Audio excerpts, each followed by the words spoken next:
I'm really happy that I get to talk to Sajeda now, who's helped put this resource together. So Sajeda, if you want to turn your camera on and we can see you. Hi there. Welcome, thanks for joining us tonight. So you're joining us from Levenshulme High School, and so obviously your interest in this book is in bringing it into the classroom. So can I just ask you to start with, Sajeda, how you heard about the book and sort of why you were inspired to bring it into your classroom in this way? Yeah, absolutely. Thanks. I'm really happy to be here, by the way. So as Kay mentioned, we had started a project together beforehand after we saw the unrest happening in the summer, both America and over here. And it was all about identity and students being able to understand and embrace their identity. And following on from that, we had a conversation about education and how we can bring authentic voices into our curriculums. And I think in education, we've got to recognise that our young people, especially the demographic I teach, are not used to seeing themselves reflected in the mirror of conventional learning. And it's up to us to provide a safe space where they can explore their authentic selves and really understand how we intersect in different ways. And that's one of the reasons why I thought Boy Everywhere would be a great story to kind of bring into the classroom. Yeah, thank you. So I guess you're talking there about the Black Lives Matter movement and the question and the sort of conversations that's prompted, hasn't it, across different levels of education? Because I know we in the university have also been sort of interrogating just exactly that, the kind of the space that you provide students to think about their own identities and explore them in an authentic way and to give them space to do that. So have you used the book in the classroom yet? Have you introduced it to pupils? What have your pupils thought about it? Yes, What's the reaction been? Our plan is to create a more comprehensive scheme of work for next year, where we'll start actually teaching the book in depth to our Year 7 students. But as a little project of mine, I've started looking at it with a brilliant, beautiful group of my Year 8 students, where we've started a little book club together, and we're reading the book currently. And we are just, I've read it already, but I didn't want to spoil it for them. And we are just loving it. They are loving it. They're really, really enjoying Sammy's voice. And, seeing how Sammy is so similar to themselves, to their own lives. We were talking just last week, actually, about the conversation that Sammy and Joseph have about their trainers, and how it's just such a common, conversation that teenagers will have, and how they've probably had a similar conversation.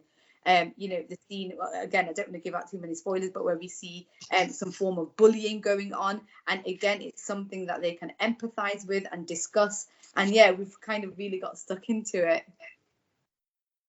Oh, that's brilliant. I definitely want to. I teach an undergraduate course on children's literature, and I've been using Danielle Joando's novel The Stars Are Burning Brightly, which is about bullying, and it's set in Manchester. I really actually next year want to pair Boy Everywhere with that book as part of my unit. I think they would be put really good conversation pieces together.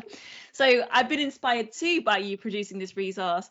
Can you briefly tell us, Sajeda, about this Conscience Alley exercise and how it works? Yeah, so and obviously I don't want to teach anyone to suck eggs here, obviously, but as most teachers know, drama as a pedagogical tool can really activate, a curriculum, as well as enhancing language and communication abilities, problem solving, analytical skills, decision making, critical thinking.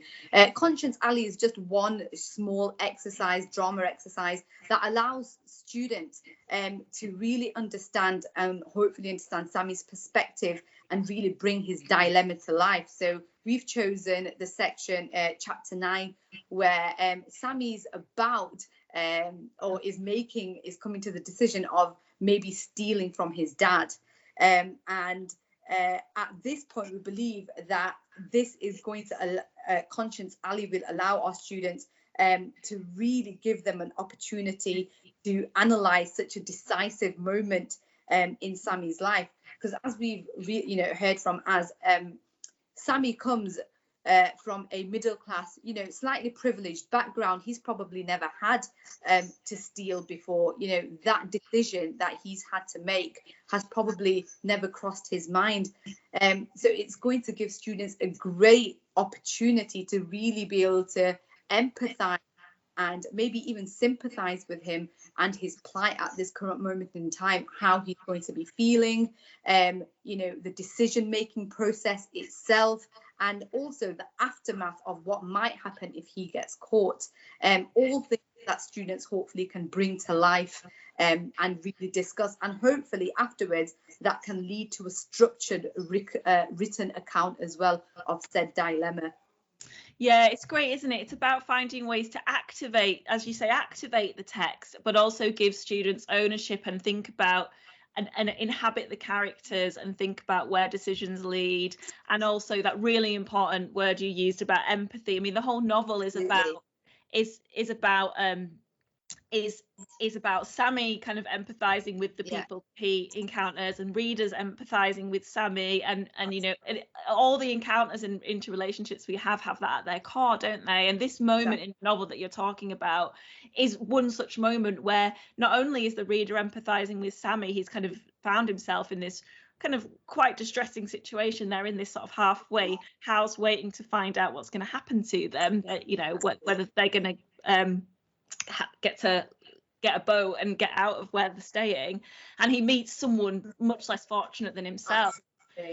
As, do you mind reading a little bit from that scene, because it's such a crucial dramatic scene, isn't it? And I just want to say thanks, Sajeda, for sharing your comments on the book as well. It's been really nice to hear. But if we can hear us reading that scene now, that would be lovely. Just want to say thank you so much to Sajeda. That was amazing to hear all of the work that you're doing, and you know, the discussions that you plan to have with your students. Really, this is like the highlight of my life. It's an absolute pleasure.